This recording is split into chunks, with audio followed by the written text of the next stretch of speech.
Mga boss, sabi ng anak ko, yung tatlong bata daw na nakita niya nung nakaraan, bumalik po daw doon sa kakahuyan. Doon po yun sa pinapasyalan ng mga laga kong kulasisi. Kaya kinuha ko agad yung drone ko at pinuntahan yung area.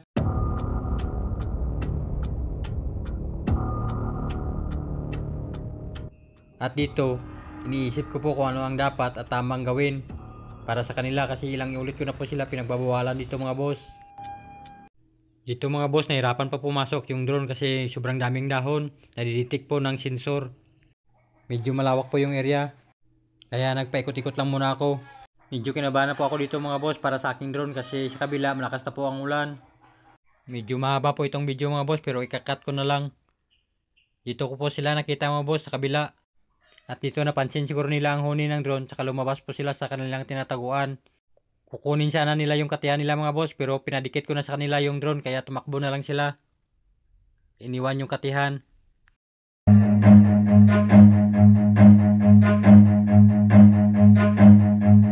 Run.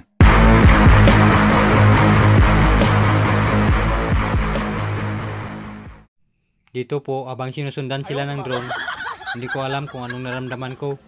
Gusto kong tumawa na naawa po ako sa kanila. Sobrang masukal kasi yung damo dito na area. Pero kinaya po nila at nilusot. May plano pa sanang magtago itong tatlo dito sa makapal na damo.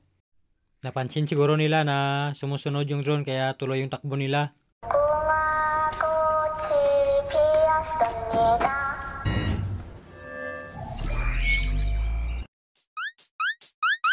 At dito, napagod na siguro sila sa katatakbo. At dito na part, bigla po akong kinabahan. May dala pala silang tirador kaya pinabalik ko na agad yung drone. At ito naman po yung ibon na kulasisio or hanging parrot na ginagawa nilang pampain para makahuli po sila.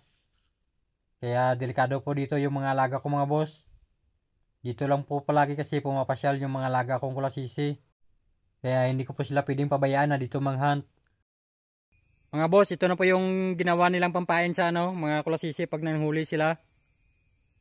Pakakawalan ko po ito dahil pag hindi ko to pinakawalan baka madali pa dito yung mga laga ko. Kasi dito po na mamasyal yung mga laga ko. Yun po yung pandikit nila oh.